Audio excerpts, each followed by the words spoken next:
Oke, selamat pagi semuanya. Selamat datang di Cerit. Tengok cerita. Oke. Kali ini saya kedatangan tamu, Mas ganteng nih. Oke, Mas ganteng yang pekerjaan atau profesinya itu sebagai guru. Padahal sih masih muda dan masih kuliah, tapi kok bisa sih menjadi guru gitu loh di salah satu SD di Magelang ya. Oke, gimana sih Mas Paul ceritanya?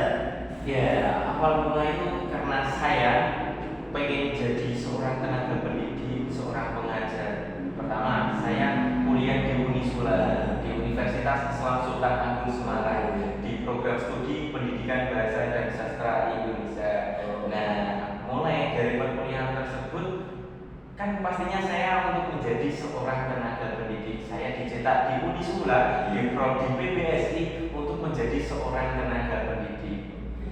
Dari tenaga pendidik itu saya memiliki keinginan, wah ini saya kok pengen ngajar, tapi bingung, saya ini masih kuliah, masih menjadi mahasiswa, tapi kok sudah punya keinginan untuk mengajar. Ya, betul. Berarti tadi pertama ya maksud kuliah ngambil jurusan pendidikan, pendidikan guru ya. Terus ya mulai ada muncul keminatan. Betul. Keminatan untuk mengajar. Nah, dari situ kan saya bingung, wah ini kok pengen ngajar tapi masih ikut kegiatan di kampus, pembelajaran di kampus, berkuliah. Nah, kebetulan ada kegiatan yang dilaksanakan di Unisula atau di PBSI itu berdasarkan kegiatan di Kemendikbud. Ada yang namanya MBKM. Oh iya, program MBKM. Betul sekali.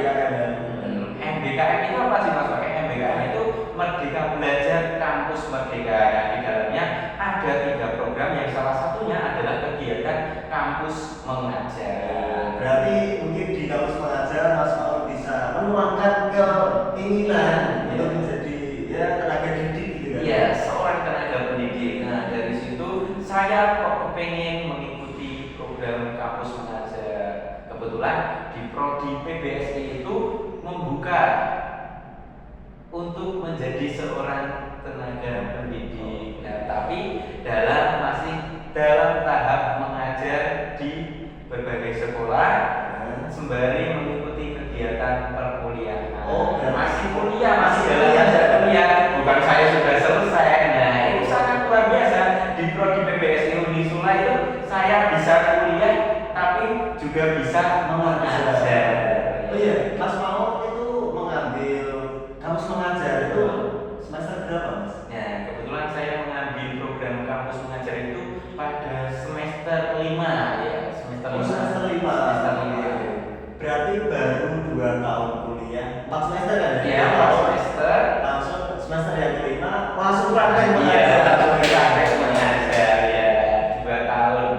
4 semester kan? 4 semester saya mendapatkan teori di kampus, kemudian saya kok pengen mengajar, ya sudah saya ikut program kampus mengajar untuk menjadi seorang tenaga pendidik di salah satu SD di Magelang. Oke, di salah satu SD Magelang. Oh iya, terus gimana sih Mas Paul proses dari pendaftaran Mas Paul ikut program kampus mengajar itu sendiri? Ya, kebetulan dari prodi PBSI juga menjembatani kami sebagai mahasiswa untuk menjadi calon tenaga pendidik melalui program kampus mengajar. Nah, di situ kami dipersiapkan berbagai hal untuk mengurusi pendaftaran tersebut. Jadi saya mendaftar terlebih dahulu di program MBKM itu. Kemudian saya alhamdulillah saya lolos seleksi. Nah, setelah lolos seleksi saya mendapatkan penempatan saya ada di Magelang. Oke, berarti dari prodi juga mensupport ya, betul sekali, atau menjembatani bagi setiap mahasiswa yang ingin mengikuti program kampus mengajar. Jadi bagi teman-teman ya yang pengen ikut program kampus mengajarnya MBKM lah, 3 program itu SI, magang sama KM ya, itu bisa langsung mendaftar ya. Oke, gitu. Terus itu kan tenaga didik kan pasti bertatap tatap muka ya meskipun Iya. di saat SD ya. SD.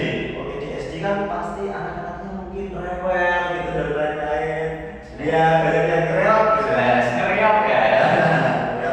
Nah, itu gimana sih kesan dari Mas? Yeah. Suka duka dari mengajar anak SD. Ya, awalnya saya tentunya kaget. Loh, ini saya kok sepertinya di teorinya itu nggak kayak gini. Oh, berbeda dengan Berbeda, jelas. Dalam teori dan di lapangan itu berbeda jauh. Tapi karena pengalaman saya mendapatkan teori di Unisula itu cukup baik, saya coba mengaplikasikan teori-teori tersebut untuk menangani masalah-masalah yang ada di SD tersebut, terutama pada siswanya yang reok tadi. Nah, kita harus mencoba melakukan sebuah pendekatan. Kita tidak boleh langsung memarahi. Hei, kamu kenapa marah? Kenapa kamu ngamuk? Kenapa kamu main terus, keluar sana. Nah, itu tidak bisa. Nah, jadi kita harus melakukan pendekatan. Nah, kebetulan ketika saya mengalami kejadian seperti itu, saya coba dekati siswanya. Nah, kamu kenapa kok nggak bisa diam? Ini Pak, saya mau ini gitu. Nah, coba sekarang kalau kamu pengen jalan-jalan, ayo main sama kakak, sama bapak. Nah, tapi mainnya diselingi dengan pembelajaran. Saya tuh ada menerapkan belajar sambil bernyanyi. Oke, belajar sambil bernyanyi. Nah, belajar sambil bernyanyi itu konsepnya seperti ini Mas Ade. Kita menyanyikan sebuah lagu, kemudian ada sebuah penghapus.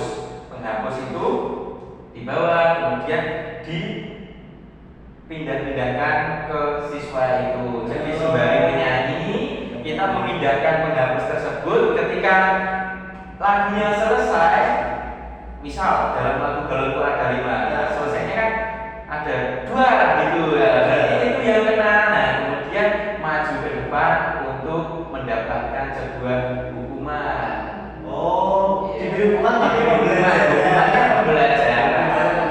Oke, berarti sepertinya mungkin ada keasikan tersendiri. Jadi siswa tidak merasa bosan gitu. Merasa bosan. Itu mungkin keluh kesahnya. Terus happy dari si happy menjadi guru gitu. Jelas, kelihatan lebih mudah karena kita mengajar siswa SD.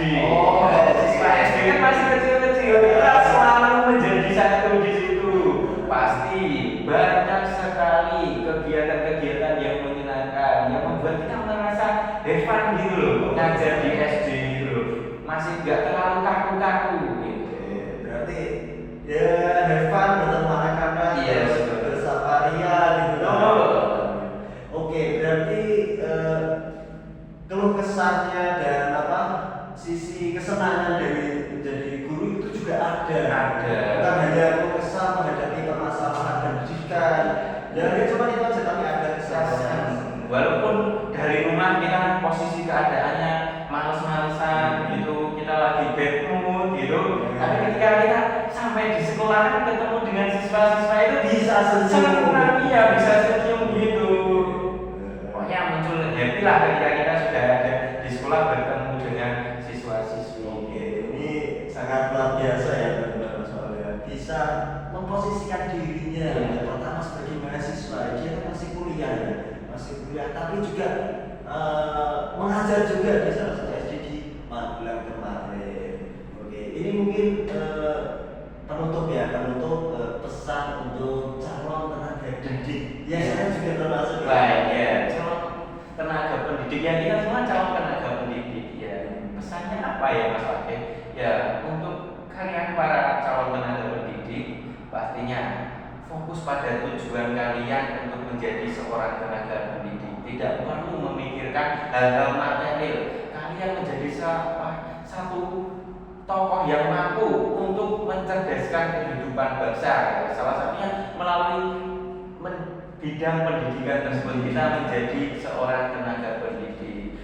Tidak usah mementingkan hal-hal kita harus ini bayaran guru kok dikit amat. Kita harus fokus untuk memberikan kemanfaatan belajar ilmu yang bermanfaat itu yang sangat berguna untuk kehidupan kalian di dunia maupun di akhirat. Oke, luar biasa sekali. Berarti yaitu pertama kita harus fokus untuk menyampaikan apa yang sudah kita punya kepada orang lain. Nah, itu sangat luar biasa sekali Mas Maul. Oke, mungkin